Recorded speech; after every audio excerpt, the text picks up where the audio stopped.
नमस्कार बच्चों। पिछले वीडियो में हम लोगों ने किसी भी घिरे हुए क्षेत्रफल को किसी अक्ष के सापेक्ष रिवॉल्व करने पे, घुमाने पर प्राप्त होने वाले जो जनित ठोस है उसका आयतन और सरफेस एरिया निकालने का फार्मूला पढ़ा था। कुछ प्रश्नों को और देखेंगे और उसको हम किस प्रकार से हल करेंगे आइए जानते हैं बच्चों। जैसे y square is equal to x square 1 minus x square, इस वक्र के लूप को अगर एक्स अक्ष के पर तक घुमाया जाए तो उससे जनित ठोस का आयतन क्या होगा, हम कैसे निकालेंगे। देखिए बच्चों, जब भी किसी इस तरह के वक्र को आप लेंगे तो अगर आप फिगर बना लें तो बहुत ही आसानी से आप समझ सकते हैं कि कौन सा आयतन है, लिमिट क्या होगी, किसको हमें निकालना है। आइए देख लेते हैं इसको। सबसे अच्छा तरीका होता है कि let y is equal to 0। एक बार x 0 करिए, एक बार y। जब y 0 करेंगे तो देखिए यह x एक्सिस है, ये y एक्सिस है। y 0 का मीन्स क्या है, x अक्ष पे ही ये बिंदु मिलेंगे। तो क्या मिलेगा आपको, जब इन दोनों का गुणनफल 0 हुआ तो यह बराबर 0 होगा, तो x बराबर 0 और यह इज इक्वल टू भी 0 होगा। तो x इज इक्वल टू एक बार +1 आएगा और एक बार -1 आएगा। यानी अगर आप इसको यूनिट ले लें, ये -1, 0 हो गया पॉइंट, या 1, 0 हो गया। और आपको y इक्वल टू 0 पर एक मिला आपको x इक्वल टू 0, यानी 0, 0। अब आप देखेंगे किसी भी बीच में पार्ट लेंगे तो ये कहीं ना कहीं कुछ वैल्यूज मिलेगा।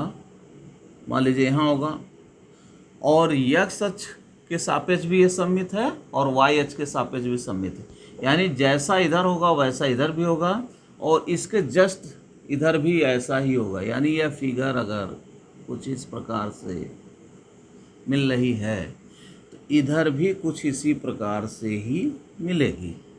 ठीक है। अब लूप यहाँ पे देखिए, दो लूप बनते हैं। एक ही वक्र से दो लूप यहाँ बन गए। तो लूप का अर्थ हुआ, एक लूप की बात करेंगे तो हम सिर्फ इसको ले लें या चाहे इसको ले लें। ठीक है। तो एक लूप अगर इसको हम लें और इसे x अक्ष के पर ऐसे घुमाएंगे तो कुछ इस प्रकार से यह जो होगा एक जनित ठोस हो जाएगा ऐसे घुमाने पर, रिवॉल्व करने पर, और इसका आयतन हमें निकालना है। तो देखिए सबसे सिंपली है, volume v is equal to, पहले तो आप लिमिट लेते हैं, फार्मूला होता है a टू b, और यहाँ x कहाँ से कहाँ तक वेरीज कर रहा है, 0 to 1, y स्क्वायर dx। तो यहाँ होता है pi a to b y square dx is equal to pi 0 to 1 y square. देखिए क्या है, तो इसको गुणा कर दीजिए, x square minus x to the power 4 dx, this is equal to pi. यहाँ देखिए x स्क्वायर का हो जाएगा x³ लिमिट 0 to 1 माइनस इसकी वैल्यू हो जाएगी x to the power 5/5 limit 0 to 1 pi. यहाँ देखिए क्या आ जाएगा, 1/3 माइनस 1/5, दैट इज 2/15। तो 2/15 पाई। अब ये जो भी यूनिट होगा उस यूनिट के क्यूब्स में इसे हम लिख देंगे। क्लियर। एक लूप को ही जो घुमाने से प्राप्त हुआ आयतन उसको निकालना। पूरे सिस्टम का अगर निकालना होगा, यानी इस पूरे वक्र के द्वारा बने हुए भाग का, तो जैसा यह आयतन प्राप्त हुआ है वैसा यह भी होगा। तो दोनों को हम 2 से मल्टीप्लाई कर दें तो पूरे का मिल जाएगा। तो 4/15 पाई यूनिट्स क्यूब हो जाएगा।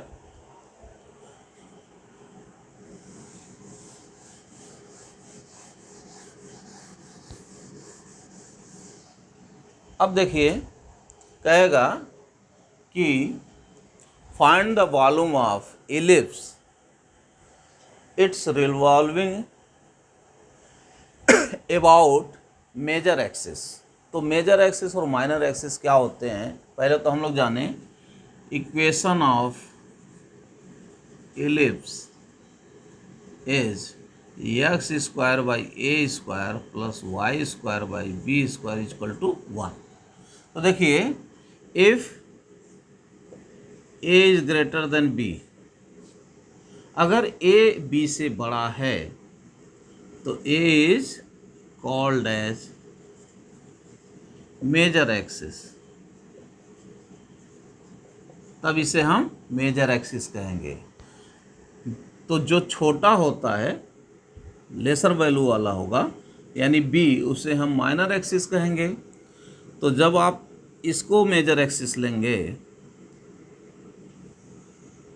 तो फिगर इस तरह से बनेगा, यह ए दूरी यानी एक्स एक्सिस, वाई एक्सिस, आप जानते हैं ये पूरा लेंथ 2a होता है, ये 0 0 होगा तो यह a कामा 0 होगा, यह माइनस a कामा 0 होगा। इसी तरह से ये 0b होता है, माइनस b होता है, और ऊपर जो होता है 0 कामा b होता है। अब इसे मेजर एक्सिस यानी कि एक्स अक्ष के सापेक्ष इसे रिवॉल्व करेगा, माइनर कहेगा तो वाई अक्ष के सापेक्ष इसे रिवॉल्व। इसको जब इस प्रकार से आप रिवॉल्व करेंगे, घुमाएंगे, तो कुछ इस प्रकार से एक ठोस जनित होगा, ठीक है।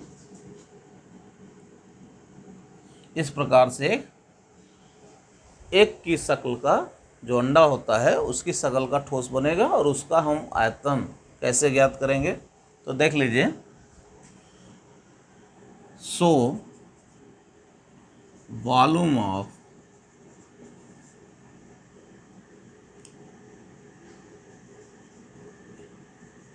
ellipsoid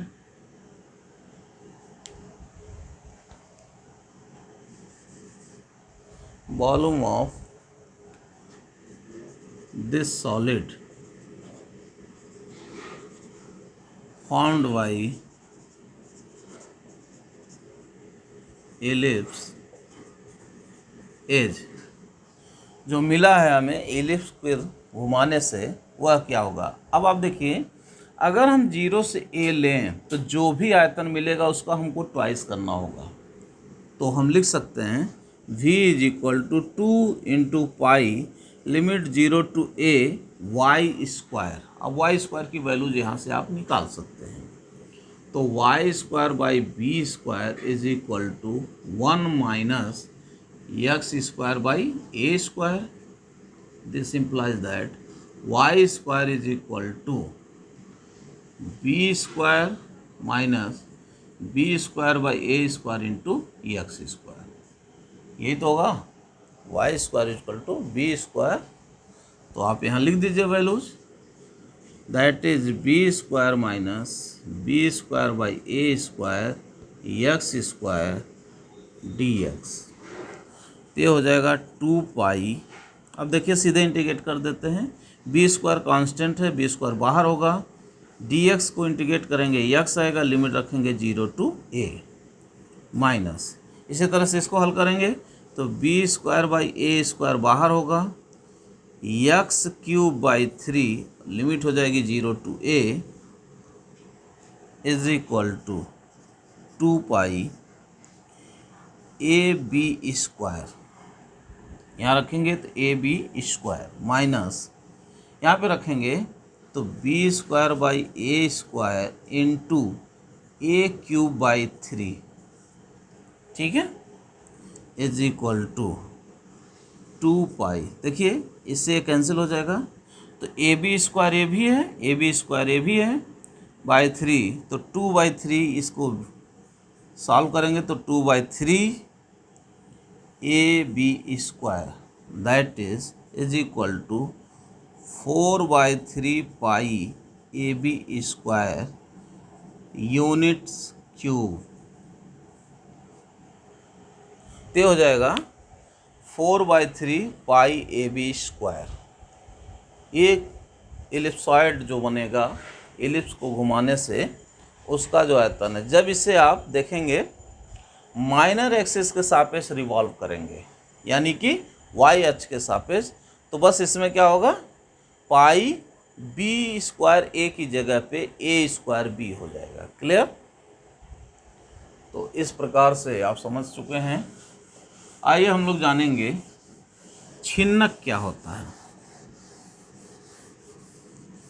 यानी कि फ्रस्टम।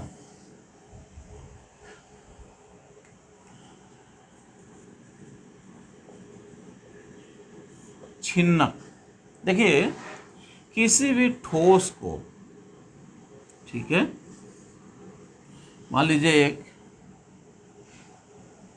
यह एक ठोस है गोला, इसे यदि हम किसी समतल के द्वारा काटें तो समतल से काटेंगे तो इस ठोस के 2 भाग बनेंगे, और अधिक बार काटेंगे और भाग बनेंगे। तो इन सभी कटे हुए भागों को जो भी आपको मिल रहे हैं इन्हें हम फ्रस्टम कहते हैं, छिन्नक कहेंगे।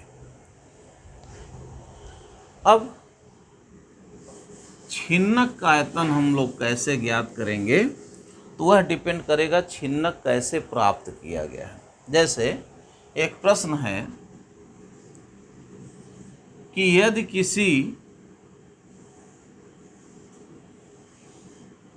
शंकु को लंबाई के अनुरूप 3 बराबर भागों में विभक्त कर दिया जाए, तो मान लीजिए, मानेंगे let radius and height of the cone of the given cone is R and H। मान लीजिए इसका रेडियस क्या है, R है, और हाइट H है। Clear? Then equation of generating line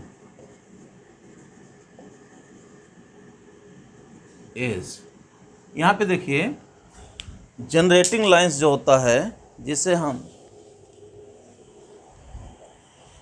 जनक रेखा कहते हैं, वह क्या होता है, जनरेटिंग लाइंस, इस रेखा को अगर आप x अक्ष के पर तक घुमाएंगे, रिवॉल्व करेंगे, तब जा कर के आपको एक ठोस जनरेट होगा जिसे आप शंकु कहेंगे। तो इस रेखा का समीकरण जो होगा वह इस शंकु के कोण के जनक रेखा को कहेंगे। क्लियर? यानी यह रेखा ही जनरेटिंग लाइन कही जाएगी। अब इसका समीकरण, जैसे कि पिछले वीडियो में आप देखें, इसको अल्फा मानते हैं, तो यह 0 0 है, तो मूल बिंदु से होकर जाने वाली रेखा का समीकरण होता है y = mx, और y = m जो होता है tan थीटा होता है, और थीटा की जगह पे है अल्फ़ा, तो tan अल्फ़ा × x। क्लियर? यानी कि लिख सकते हैं y = x tan अल्फ़ा। तो generating line is y = x tan alpha. This implies that y² = x² tan square alpha. When it divided into 3 equal parts, then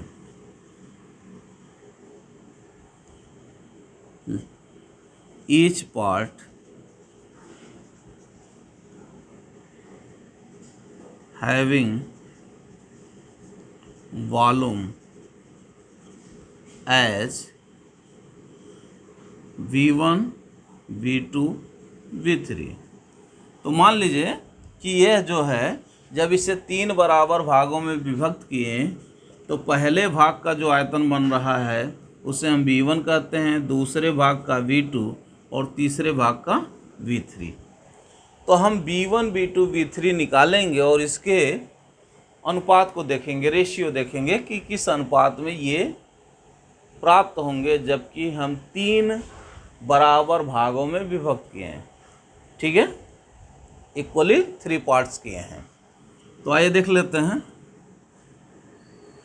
this implies that V1 is equal to, formula होता है pi A to B। अब जरा सा इसको ध्यान दीजिए, limit देखिए, ये पूरी हाइट h है, तो यह 0 0 होगा, तो यह हो जाएगा h कामा 0, यानी यह हो गया A, ये है आपका B। तो A की पॉइंट है 0 0 और B का कोऑर्डिनेट h 0।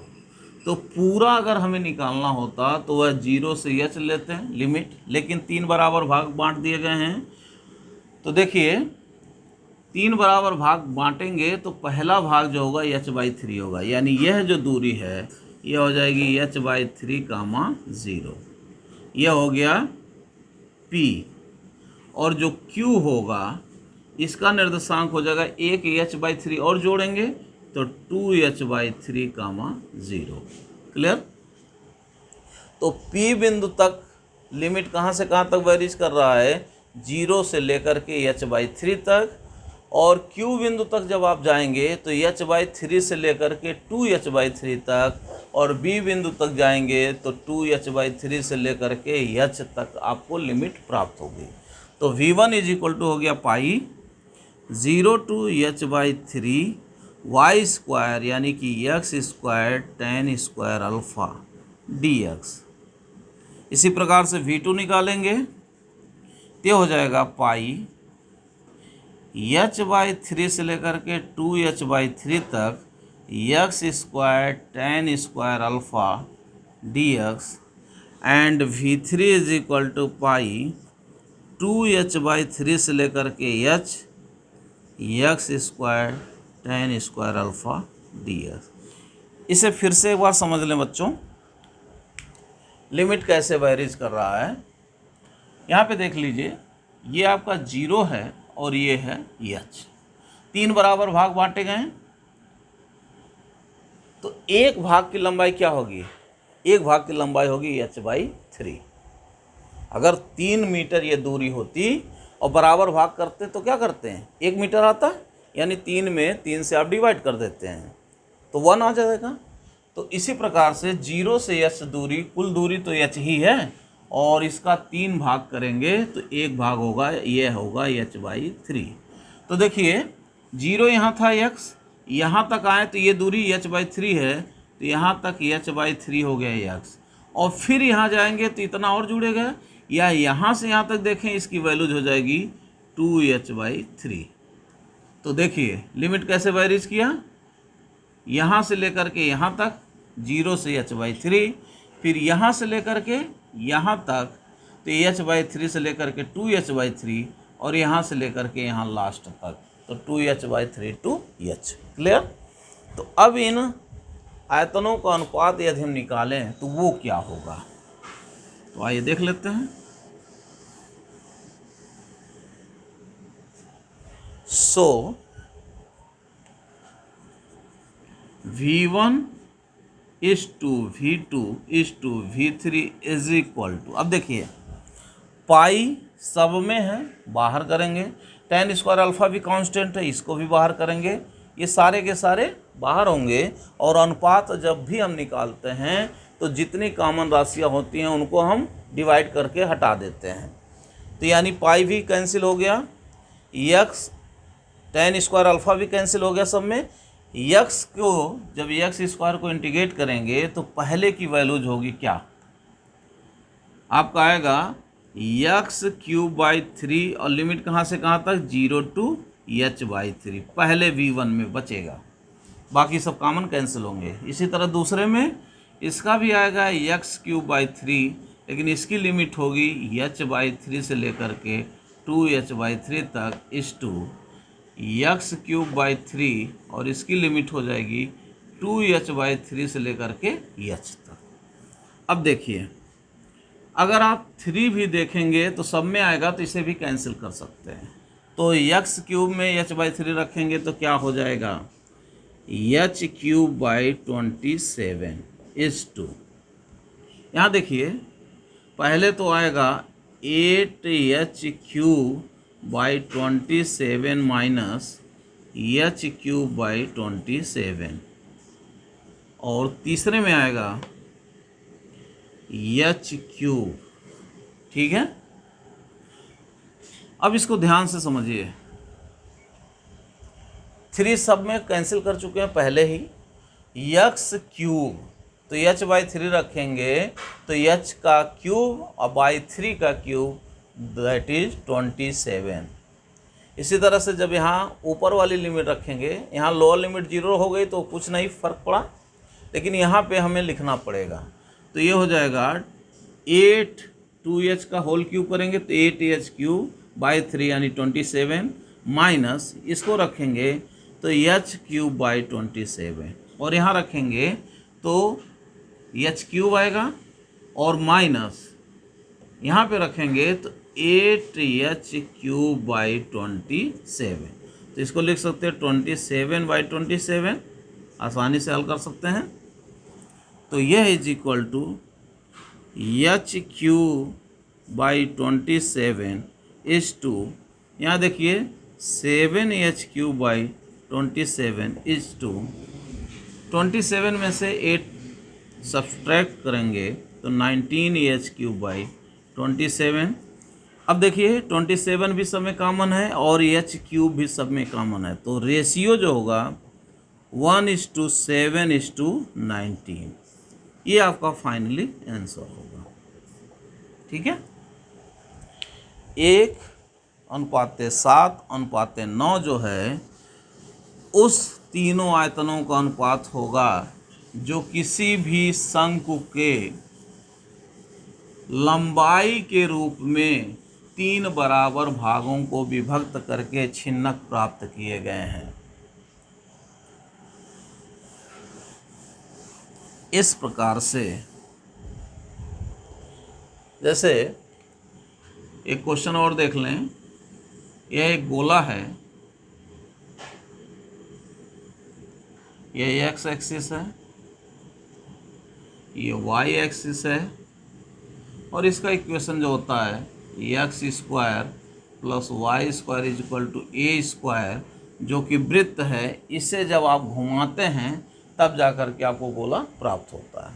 तो कभी कभी ऐसे भी पूछ लेता है कि यदि किसी गोले के सेंटर से, केंद्र से इतनी दूरी पे कुछ भी दे देगा, मान लीजिए आर दूरी पर, अब आर की वैल्यू कुछ ना कुछ दिया रहेगा, इस दूरी पर इतनी मोटाई का, मान लीजिए यह मोटाई है एच, ठीक है, तो इस जो भाग बना हुआ है, यानी ये जो स्लाइस मिली हुई है, इसका भी आयतन आप लोग याद कर सकते हैं। कैसे? सिंपली है, देखिए यहाँ पे 0 0 है, अगर इसका रेडियस कुछ दिया होगा तो यहाँ a0 हो जाएगा, क्योंकि यहाँ पे अगर वृत्त का समीकरण x square plus y square equal to a square है तो ये हो जाएगा।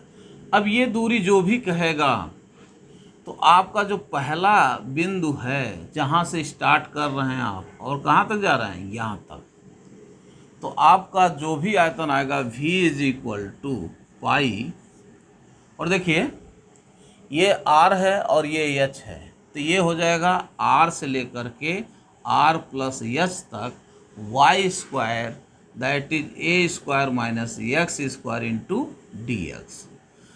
इस फार्मूले का उपयोग करेंगे और बड़ी ही आसानी से हम इसका गोली कोष जिसे हम कहते हैं या गोली छिन्नक कहेंगे, उसके हम स्लाइस को भी ज्ञात कर सकते हैं, इस छिन्नक को भी।